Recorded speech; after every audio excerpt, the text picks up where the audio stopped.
extraneous material into the record on H.R. 259. Without objection.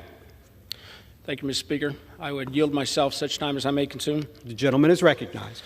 H.R. 259, the Post-Disaster Assistance Online Accountability Act, introduced by our Republican colleague from Puerto Rico, Ms. Gonzalez-Colon, is going to increase transparency for post-disaster federal assistance. H.R. 259 requires agencies that provide federal disaster assistance to update a central website quarterly with information on their disaster assistance programs. The increased transparency is going to allow the American taxpayers to see where their hard-earned dollars are going and in which areas are receiving the most federal assistance for post-disaster recovery. The Post-Disaster Assistance Online Accountability Act passed the House last Congress overwhelmingly by a vote of 412 to 2 nays. 412 yeas to 2 nays. And I hope we can repeat this very strong showing this Congress. I would urge support of this legislation, and with that, reserve the balance of my time. The gentleman from Missouri reserves. The gentleman from Washington is recognized. Mr. Speaker, I yield myself at such time as I may consume. Mr. Speaker, I rise in support of H.R. 259. This bill, introduced by Representatives Gonzalez-Colon and Plaskett, would create a new online system for tracking federal disaster projects and assistance. People should know how and where the disaster funds are being spent without wading through reams of governmental paperwork. This legislation simplifies the data collection process for the federal disaster recovery projects. To increase transparency, the bill also creates a page on usaspending.gov where everyone can track agency disaster recovery activities and the amount of assistance expended by an agency on a quarterly basis. Federal agencies need to be accountable to the victims of disasters and allow them peace of mind when they are at their most vulnerable. So I urge my colleagues on both sides to join with me and to support this legislation. And with that, I reserve the balance of my time. The gentleman from Washington reserves. The gentleman from Missouri is recognized. Thank you, Mr. Speaker. At this time, I yield such time as she may consume. The gentlelady from Puerto Rico. The gentlewoman is recognized. Thank you, Mr. Speaker. And I rise in support of H.R. 259, the Post-Disaster Assistance Online Accountability Act. And again, I need to thank my chairman for making this possible so early in this Congress and allowing this bipartisan initiative to be considered today. I also want to thank my sister from the Virgin Islands, Stacey Plaskett, as well as Representatives Maliotakis and Cleaver for their support and as co-sponsors of this legislation. H.R. 259 will provide an innovative and comprehensive approach to tracking federal disaster projects and assistance, and as well as the funds. It established a single online repository to report information about federal disaster assistance to provide transparency to the American taxpayer.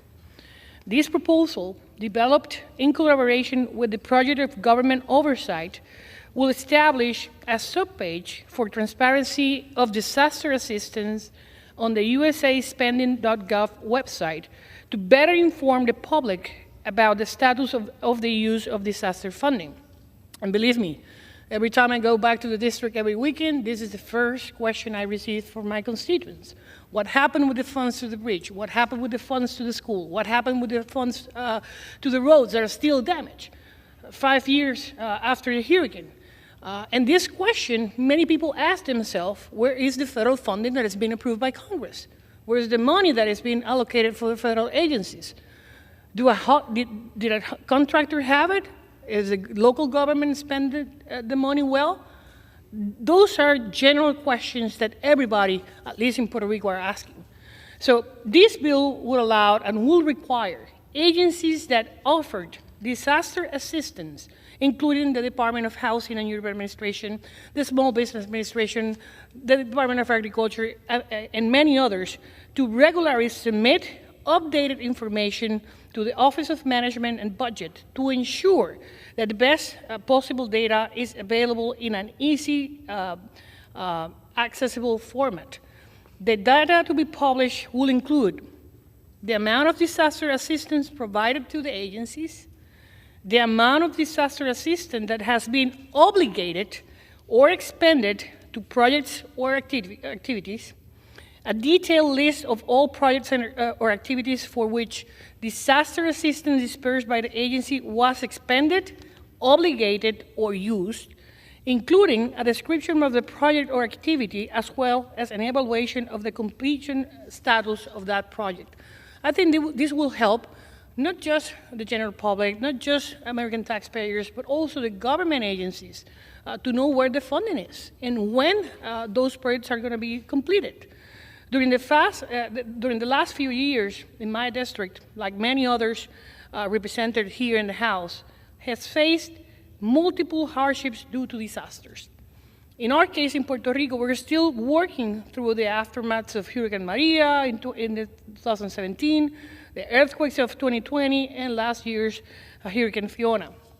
Much of the support has been approved for rebuilding, and this Congress passed legislation allocating billions of federal funding, not just to Puerto Rico, to Texas, to California, and many other states. And of course, we need better accountability and oversight to ensure this funding is being used as intended by Congress.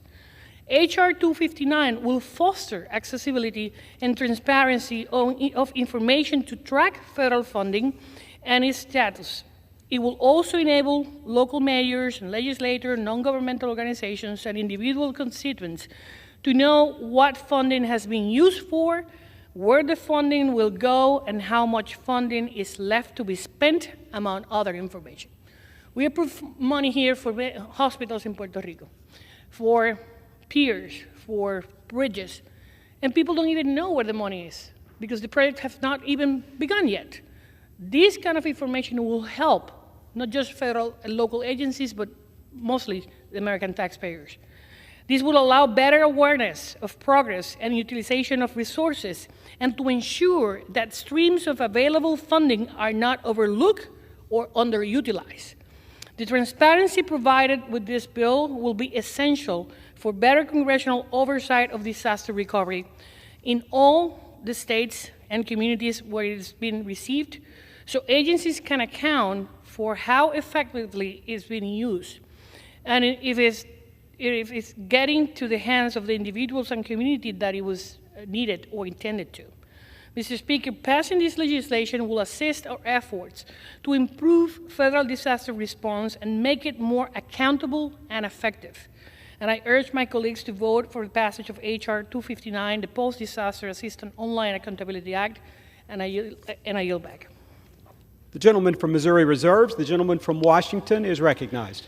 Mr. Speaker, I have no further requests for time and prepared to close. I'd inquire my colleague if he has any remaining speakers on his side. No more speakers.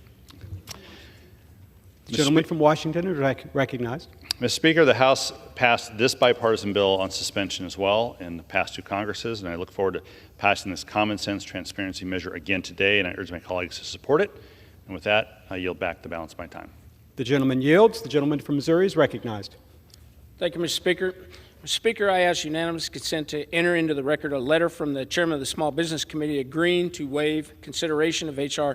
259, as well as my response expressing appreciation for his willingness to work cooperatively on this legislation. Without objection. Thank you, Mr. Speaker. I'd also ask unanimous consent to enter into the record a letter from the chairman of the Financial Services Committee agreeing to waive consideration of H.R. 259, as well as my response expressing appreciation for his willingness to work cooperatively in on this legislation. Without objection. Thank you, Mr. Speaker. In closing, this common sense accountability measure is going to enable taxpayers to get a greater sense of where their money is going and allow agencies to see where they can coordinate post-disaster recovery efforts. Mr. Speaker, I'd urge support of this legislation. With that, yield back the balance of my time. The gentleman yields. The question is, will the House suspend the rules and pass the bill, H.R. 259? Those in favor say aye. Aye. Those opposed, no. In the opinion of the chair, 2/3 being in the affirmative, the rules are suspended and the bill is passed, and without objection, the motion to reconsider is laid on the table.